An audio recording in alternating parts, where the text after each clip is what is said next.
Hi friends, అందరికీ నమస్తే. ఆంధ్రప్రదేశ్లో 3 నెలల కిందట వర్క్ ఫ్రమ్ హోమ్ సర్వే నిర్వహించారు. ఆ సర్వేలో ఎవరైతే వర్క్ ఫ్రమ్ హోమ్కి ఇంట్రెస్ట్ ఉన్న వాళ్ళు ఎస్ అని క్లిక్ చేశారో వాళ్ళకి ఇప్పుడు డాక్యుమెంట్ వెరిఫికేషన్ నడుస్తుంది. అయితే ఆ సర్వే ఎవరికైతే జరగలేదో వాళ్ళు ఇప్పుడు మళ్ళీ మీరు అప్లికేషన్స్ పెట్టుకోవచ్చు. మీరు అప్లికేషన్స్ పెట్టుకొని మీరు కూడా డాక్యుమెంట్ వెరిఫికేషన్ చేసుకోవచ్చు. అలా డాక్యుమెంట్ వెరిఫికేషన్ చేసిన తర్వాత మీకు కూడా వర్క్ ఫ్రమ్ హోమ్ చేసుకోవడానికి మీకు ఛాన్సెస్ ఉద్యోగాలు అయితే వస్తాయి. మరి అది ఎలా చేయాలి అనేది కూడా ఈ వీడియోలో క్లారిటీగా చెప్తాను. సో గతంలో వర్క్ ఫ్రమ్ హోమ్ సర్వే అనే పేరుతోటి సర్వే నిర్వహించారు. ఇప్పుడు అదే సర్వేని మనకు కౌశల్యం అనే ఒక లేటెస్ట్ వర్షన్ తోటి తీసుకురావడం జరిగింది. ఇది కేవలం 3 నెలల కింద సర్వే ఎవరికైతే జరగలేదో వాళ్ళు ఇప్పుడు కొత్తగా అప్లికేషన్ చేసుకొని వాళ్ళు కూడా డాక్యుమెంట్ వెరిఫికేషన్ చేసుకోవచ్చు. మరి దీనికి కావాల్సిన డాక్యుమెంట్స్ ఏంటి, ఎంత వయసు ఉన్న వాళ్ళు దీనికి అప్లికేషన్స్ పెట్టుకోవచ్చు, అలాగే దీనికి లాస్ట్ డేట్ ఎప్పటి వరకు ఉంది అనేది కూడా ఈ దాంట్లో మీకు క్లియర్గా చెప్తాను. అలాగే దీనిలో రిజిస్ట్రేషన్ అయితే ఈ కౌశల్యం దాంట్లో కనుక రిజిస్ట్రేషన్ ఈ స్కీమ్లో కనుక మీరు రిజిస్ట్రేషన్ అయితే దీనివల్ల మీకు ఉపయోగాలు ఏంటి అనేది కూడా క్లియర్గా చెప్తాను. ఎందుకంటే ఎవరైనా సరే వర్క్ ఫ్రమ్ అంటే ఇంట్లో ఉండి జాబ్ చేస్తామంటే ప్రతి ఒక్కరు కూడా ముందుకు వస్తారు. సో అలాంటి వాళ్ళ కోసం దీనివల్ల ఉపయోగాలు ఏంటి, ఎంతవరకు చదువుకున్న వాళ్ళకి ఇది ఉపయోగపడుతుంది అనేది కూడా క్లియర్గా ఈ వీడియోలో చెప్తాను. సో వీడియోని చివరి దాకా చూసి తప్పకుండా వీడియోని లైక్ చేయండి, అందరికి కూడా షేర్ చేయండి. ఇది చాలా ఇంపార్టెంట్ వీడియో, మీకు ఇది చాలా ఉపయోగపడుతుంది. వీడియో మొత్తం చూసిన తర్వాత మీకే అర్థమవుతుంది. సో ముందుగా టాపిక్లో భాగంగా మనకు వర్క్ ఫ్రమ్ హోమ్ సర్వే 3 నెలల కింద ఈ సర్వే నిర్వహించారు. ఆ సర్వేలో వర్క్ ఫ్రమ్ హోమ్కి ఎవరైతే ఎస్ అని పెట్టారో ఆ లిస్టును తయారు చేసి వాళ్ళకి ఇప్పుడు డాక్యుమెంట్ వెరిఫికేషన్ చేస్తున్నారు. కానీ 3 నెలల కింద కొందరికి సర్వే నిర్వహించలేదు. అసలు వాళ్ళందరూ కూడా మళ్ళీ ఒకసారి అవకాశం ఇవ్వాలని ఇప్పుడు మళ్ళీ వీళ్ళకు కూడా అప్లికేషన్స్ పెట్టుకోవడానికి అవకాశం ఇస్తూ ఈ వర్క్ ఫ్రమ్ హోమ్ సర్వేని లేటెస్ట్ వర్షన్లో కౌశల్యం అనే స్కీమ్ తోటి ముందుకు తీసుకురావడం జరిగింది. దీంట్లో కనుక మీరు రిజిస్టర్ అయితే మీకు కూడా వర్క్ ఫ్రమ్ హోమ్ చేసే అవకాశం అయితే ఉంటుంది. మరి దీనికి కావాల్సిన విద్యా అర్హత ఏంటి అంటే మీరు 10వ తరగతి పాస్ అయినా, 10వ తరగతి ఫెయిల్ అయినా, 8వ తరగతి చదివినా, 9వ తరగతి చదివినా, ఇంటర్ చదివినా, డిగ్రీ చదివినా, డిప్లొమా చదివినా, పిహెచ్డి చదివినా, బిఏ చదివినా, బీఈడి చదివినా ఏదైనా సరే మీరు అప్లికేషన్స్ పెట్టుకోవచ్చు. దీని వయసు చూసుకున్నట్టయితే 18 సంవత్సరాల నుంచి 55 సంవత్సరాలలోపు ఉన్న పురుషులు, మహిళలు ఎవరైనా అప్లికేషన్ పెట్టుకోవచ్చు. అలాగే దీనివల్ల ఈ కౌశల్యం స్కీమ్లో కనుక మీరు రిజిస్టర్ అయితే, మీరు అప్లికేషన్ పెట్టుకుంటే దీనివల్ల ఉపయోగాలు ఏంటి అని చూసుకున్నట్టయితే ఇందులో కనుక మీరు అప్లికేషన్స్ పెట్టుకుంటే సెంట్రల్ సెక్టార్ నుంచి, మన గవర్నమెంట్ సెక్టార్ నుంచి, సెంట్రల్ గవర్నమెంట్ కానివ్వండి, స్టేట్ గవర్నమెంట్లు ఏదైనా సరే నోటిఫికేషన్స్ ఏ జాబ్ అయినా సరే నోటిఫికేషన్స్ పడితే ముందుగా మీకే, అందరికంటే ముందుగా మీకే నోటీస్ అంటే మెసేజ్ ద్వారానో లేకపోతే వాట్సాప్ ద్వారానో మీకు ముందుగానే ఆ డీటెయిల్స్ పంపిస్తారు.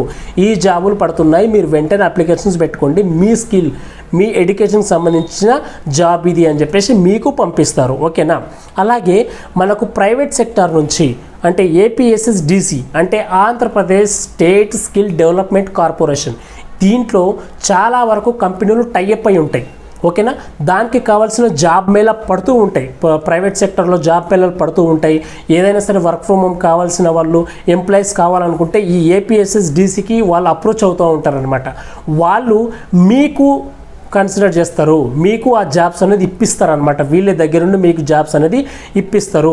ఎవరైతే సరే వర్క్ ఫ్రమ్ హోమ్ కావాలనుకుంటున్నారో, చాలామంది వర్క్ ఫ్రమ్ హోమ్ కావాలనుకుంటే ఎవరైనా సరే ఇంట్లో కూర్చొని పని చేయాలనుకుంటే ప్రతి ఒక్కరు 90% ముందుకు వస్తారు కదా.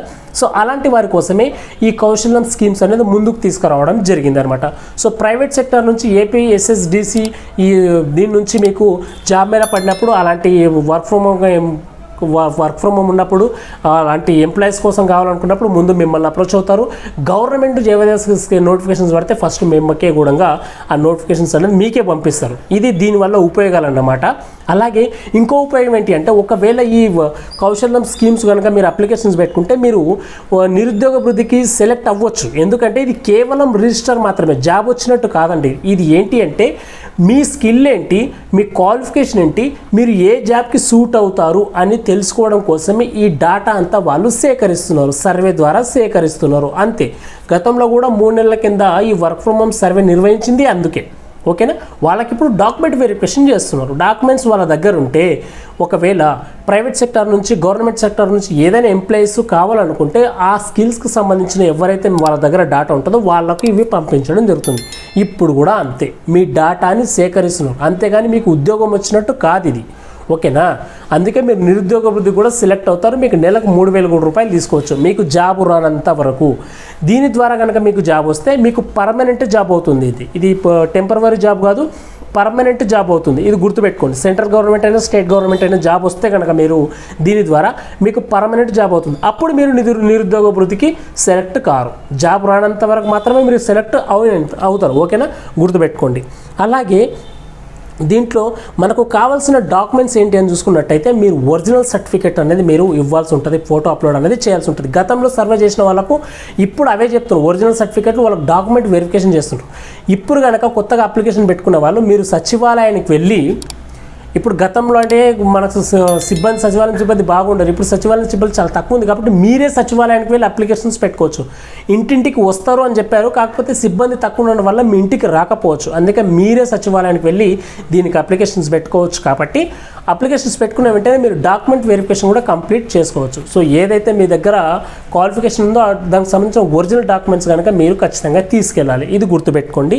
అలాగే డాక్యుమెంట్ వెరిఫికేషన్ తర్వాత మీకు అడిగే క్వశ్చన్స్ ఏంటి అని చూసుకున్నట్టయితే అక్కడ మీకు అభ్యర్థికి తెలిసిన భాషలన్నీ, మీకు ఎన్ని భాషలు తెలుసు, మీరు ఏ లాంగ్వేజ్లో మాట్లాడగలుగుతారు అనేది కూడా అక్కడ మీకు అడుగుతారు. ఓకే, మీరు తెలుగు అంటే తెలుగు కూడా పెట్టవచ్చు, నో ప్రాబ్లం. అలాగే విద్యార్హత ఏంటి, మీ క్వాలిఫికేషన్ ఏంటి అని కూడా అడుగుతారు. అలాగే విద్యార్హతలో ప్రత్యేకత ఏంటి, అంటే మీరు చదువుకున్నారు కదా, చదువు దాంట్లో ఇంకేదైనా స్పెషల్ కోర్సులు చేశారా, దానికి సంబంధించిన డాక్యుమెంట్స్ ఉన్నాయా లేదా అని కూడా అడుగుతారు. ఆ తర్వాత వచ్చిన మార్కులెన్ని లేదా జీపీఎస్ ద్వారా వచ్చే స్కోర్ ఎంత అని కూడా మీకు అడుగుతాం జరుగుతుంది. ఆ తర్వాత మీరు ఏ ఇయర్లో పాస్ అయ్యారో అది కూడా అడుగుతారు. ఆ తర్వాత పాస్ అయిన ఒరిజినల్ సర్టిఫికేట్స్ కూడా మీకు చూడడం జరుగుతుంది. దాంట్లో వెరిఫికేషన్ కూడా చేయడం జరుగుతుంది. మీరు ఏ లొకేషన్లో చదువుకున్నారు అని కూడా వాళ్ళు అడుగుతారు. దీనికి మీరు అప్లికేషన్ చేసుకోవడానికి చివరి తేదీ సెప్టెంబర్ 15వ తేదీ వరకు మాత్రమే, అంటే ఇంకా 20 రోజులు మాత్రమే ఉంది. ఎవరైతే గతంలో వర్క్ ఫ్రమ్ సర్వే 3 నెలల కింద సర్వే చేసుకోలేదో వాళ్ళందరూ కూడా ఇప్పుడు మీరు కొత్తగా ఈ కౌశల్య మన స్కీమ్ ద్వారా మీరు అప్లికేషన్స్ పెట్టుకోవచ్చు. 15వ తేదీ వరకు మీకు లాస్ట్ చివరి తేదీ అవకాశం. గుర్తుపెట్టుకోండి, ఇది జాబ్ వచ్చినట్టు కాదు, కేవలం మీకు జాబు రావడానికి డాటా సేకరిస్తున్నారు. ఓకేనా, గుర్తుపెట్టుకోండి. ప్రైవేట్ సెక్టర్ కానీ గవర్నమెంట్ సెక్టర్ నుంచి కనుక మీకు జాబ్ రావడానికి వీళ్ళు ముందుగానే మీతో డాటా సేకరిస్తున్నారు. ఇందులో రిజిస్ట్రేషన్ అయినంత మాత్రం మీరు నిరుద్యోగ వృత్తికి సెలెక్ట్ అవుతారో లేదన్న భయపడాల్సిన అవసరం లేదు, మీరు సెలెక్ట్ అవుతారు. కానీ ఈ స్కీమ్లో రిజిస్టర్ అయిన తర్వాత ఈ స్కీమ్ ద్వారా మీకు జాబ్ వస్తే కనుక అప్పుడు మీరు నిరుద్యోగ వృత్తికి సెలెక్ట్ అయితే అవ్వరు. ఇది గుర్తుపెట్టుకోండి. జాబ్ రానంత వరకు మీరు నిరుద్యోగ వృత్తి కింద 3,000 రూపాయలు కూడా తీసుకోవచ్చు. సో వీడియో మీకు చాలా ఉపయోగపడింది నేను అనుకుంటున్నాను. తప్పకుండా లైక్ చేయండి, మీ ఫ్రెండ్స్ అండ్ ఫ్యామిలీ కూడా షేర్ చేయండి, చాలామందికి ఉపయోగపడుతుంది. నా ఛానల్ కొత్తగా వచ్చిన వాళ్ళు తెలుగు స్కీమ్స్ గైడ్ని సబ్స్క్రైబ్ చేసి పక్కన బెల్ ఐకాన్ ఆన్లో పెట్టుకోండి. మనం కూడా ఒక వాట్సాప్ ఛానల్ ఓపెన్ చేయడం జరిగింది. ప్రతి చిన్న అప్డేట్ అందులో మీకు ప్రతి ఒక్కటి వస్తూ ఉంటుంది రోజు. సో అందులో కూడా డిస్క్రిప్షన్లో లింక్ ఇచ్చాను, ఆ లింక్ మీద క్లిక్ చేసి ఫాలో అవ్వండి. మరిన్ని వివరాల కోసం మళ్ళీ ఒక వీడియోలో మనం మళ్ళీ కలుద్దాం. అందరికీ నమస్కారం.